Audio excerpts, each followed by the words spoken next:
শুভ সকাল।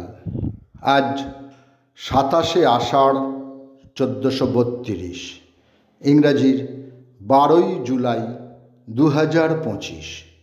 12ই জুলাই 1920 প্রকাশিত হয় নবযুগ সান্ধ্য পত্রিকা, যার যুগ্ম সম্পাদক ছিলেন কাজী নজরুল ইসলাম ও মুজফ্ফর আহমেদ।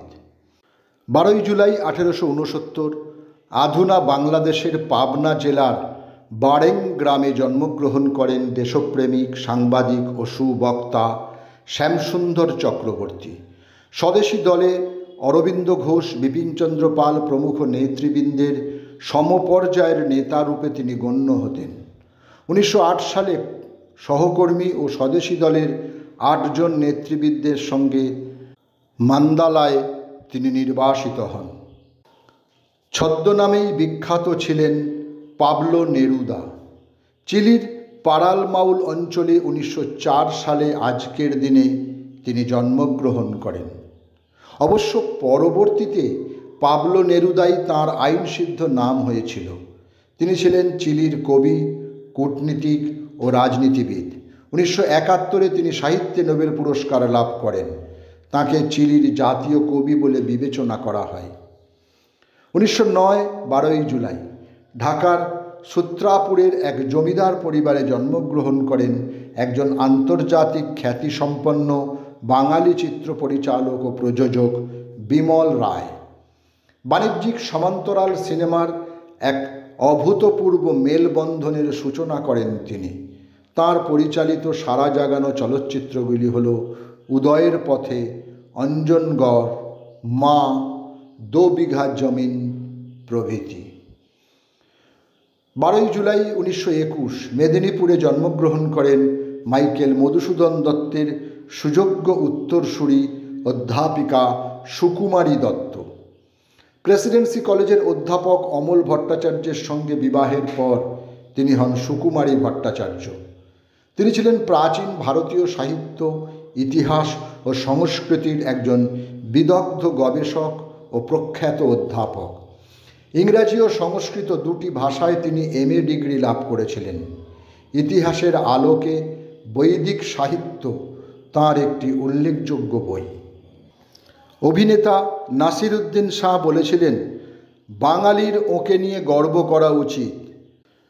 বিস্মৃতি শৌখিন সেই বাঙালি কি মনে রেখেছেন অসাধারণ প্রতিভাশালী নাটক নিবেদিত প্রাণ নীলকণ্ঠ সেনগুপ্তকে? আজ শিল্পীর জন্মদিন। 1942 সালের বাংলাদেশের ফরিদপুরের কোটালীপাড়ায় তিনি জন্মগ্রহণ করেন। 12ই জুলাই 1965 মহীশূর রাজ্যের ম্যাঙ্গালোরে, বর্তমান কর্ণাটক রাজ্যে জন্মগ্রহণ করেন ডানহাতি ভারতীয় ব্যাটসম্যান ও অফ স্পিন খেলোয়াড় সঞ্জয় মঞ্জরেকর।